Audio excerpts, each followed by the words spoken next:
All good?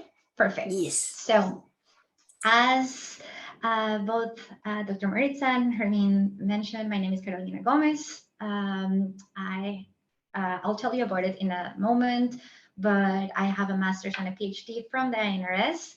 And currently my title is Managing Medical Writer, or Managing Writer for a slightly shorter version of it. So just to do a big, take a big step back and review my education. So I decided I wanted to be a biologist when I was 12. I realized that that's not what happens for everyone, but it was very early, and I was like, that's it, that's what's gonna happen. And all my family had gone to the Universidad Nacional, so I had to go there, and I was very lucky to get accepted. And the program in biology in this university is a 5-year program, and it has a research thesis. So in tandem with the physics department and the biochemistry department, I was working on a standardization of methods to try to quantify how ionic channels, not KIR2-1 channels, changed in leishmania-infected macrophages. So why am I telling you this? Is because basically that's when macrophages enter my life, and they stay there for a good 12 years. So I really like the way they acted, they looked, everything. So I knew that was going to be the path for me in scientific research. During this bachelor, I was lucky to have an exchange with the UQAM University here at Quebec. And during those 2 terms, I learned about the INRS, specifically the Armand Frappier branch of it. So when I went back to Colombia and I started applying for master's groups, I contacted several of the groups that I had some interest in the INRS, and Dr. Decoteau answered. On a side note, I recently found the letter I wrote to him in French, and I have to tell you, I am very grateful he still hired me after that, because I was just learning, but he saw through that. So thank you for that. Anyway, so I moved to Canada. Every winter, I questioned that choice, but we persevere. And I did my master's with Albert Decoteau. So the main point of that study was, again, with macrophages, more specifically phagolysosomes, and a very tiny, very unknown protein tyrosine phosphatase, SHP1, and how this would change. Now, I had a very good master's experience. It was hard work, but I also know that I was lucky in the sense that I got probably publication out of these studies, and it was going well. So we're like, we found that there's a difference when SHP1 is not there. Let's find their partners, and that became my PhD. My PhD thesis, which was trying to find which other protein interacted with SHP1. So I mentioned to you that I decided I wanted to study biology at 12. In my head, I was like, I'm going to have my lab. I'm going to stay in research, and I'm going to work with my students next to them in the bench. And well, it's been 7 years at this point, 5 to 7 years. And I'm realizing that most of the PIs are not in the lab, not because they don't want to, but because when you're starting your lab, you have to, but little by little, grants take your time, publications take your time, administration takes your time. And I was like, okay, so maybe this is not what I want. What else do I like? I like talking about my science. I like sharing what I'm researching. So what are my options there? And then I started learning about scientific and medical communication. I'm like, okay, so maybe this is what I want to do. It still fits the nerd in me to keep learning, but it will allow me to keep sharing beyond academia. So then I started pathing my road to be medical or science writing. And the reason why I'm keeping these two at this point is because I wanted to focus in science writing, but every opening I found was in Toronto. I didn't want to move out of Montreal. I really love Montreal, so I was keeping my options open. I took a course that it's with Stanford University called Writing in the Science to take a look at what it implied.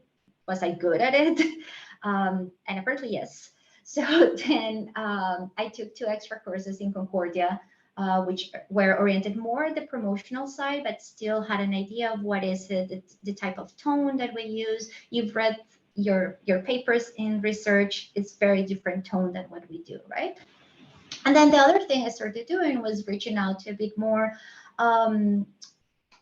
popularizing version of science. I opened a blog, it's defunct, please don't look it up, it's closed. But where I was trying to practice talking about science, but in a more approachable way. I joined the Association des communicateurs scientifiques de Québec, or the ACS. They have a very interesting program. They have a lot of connections. They're more focused in scientific journalism, but still have very good resources. I joined Science Writers in LinkedIn. I was invited to write a post for another science popularization company that is Christina. And I started building up little by little these options, right? And then I see Axon appear in my options. A little bit long, so I hope you don't mind, but basically this is our promo. And I'm also trying to engage you with it. Do you have the sound of the video? Okay, wonderful. So I will share later the link, but basically this will give you an idea of what we do as a company. At this point, we have more than 25 years of experience. Hermin mentioned mentioned that we award winning. We are very proud of that. But also our goal is to be helping clients and pharma companies to learn more about what and why they're selling different drugs and why this disease state is important, etc. So again, I mentioned that it's a little bit long. It's 2.5 minutes, but I'll share it with you later and you can see a little bit more of our capabilities, or maybe after during the question session, I can answer those. No, I want to change slides. Okay, so as I mentioned, I applied, I got my job here. And just to tell you a little bit more of the role of the writer in IC Accent, we have 2 writers, medical and project writer. And the main difference is just a little bit of the background that the person has.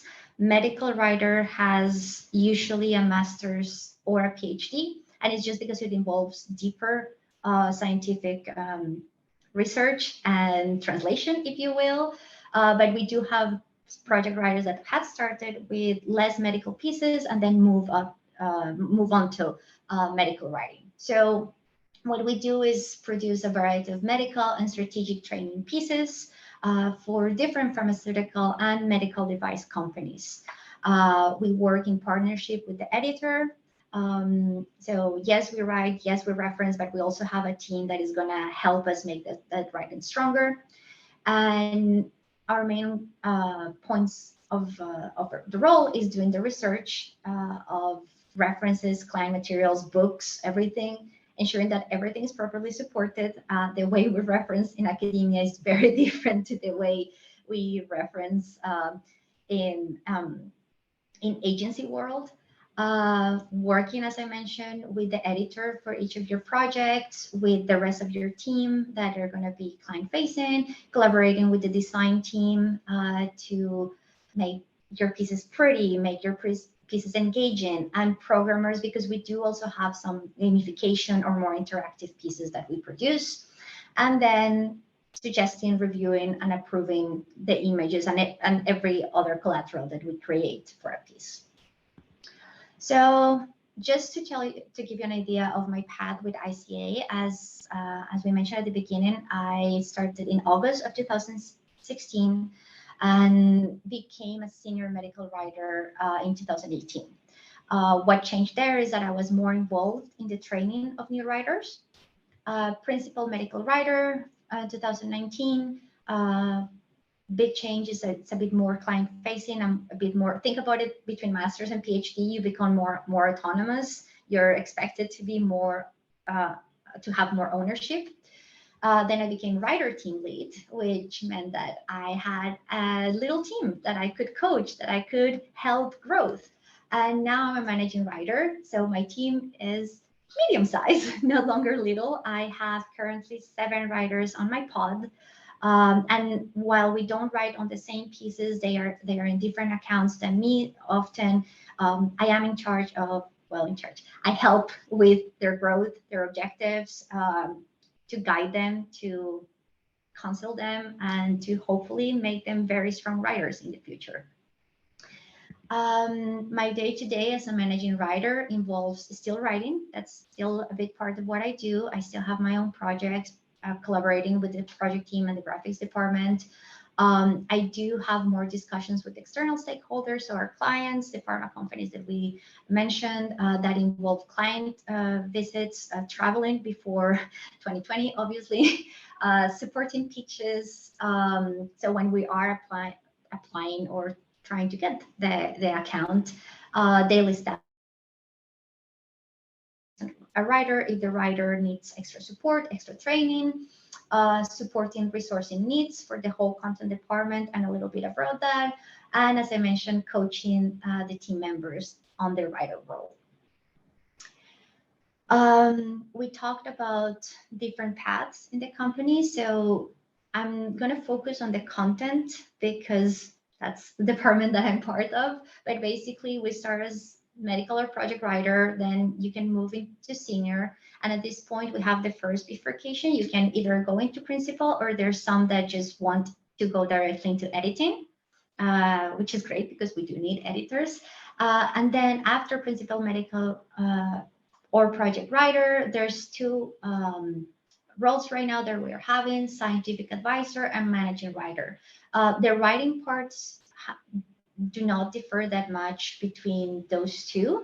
The big difference is that scientific advisor is working closer with proposals and does not have a small team, whereas the managing writer has that that formation part. And then that's pretty much it. So I hope that was interesting to you, but I'm sure that the questions will be the best part of this conversation. So there you go. Thank you so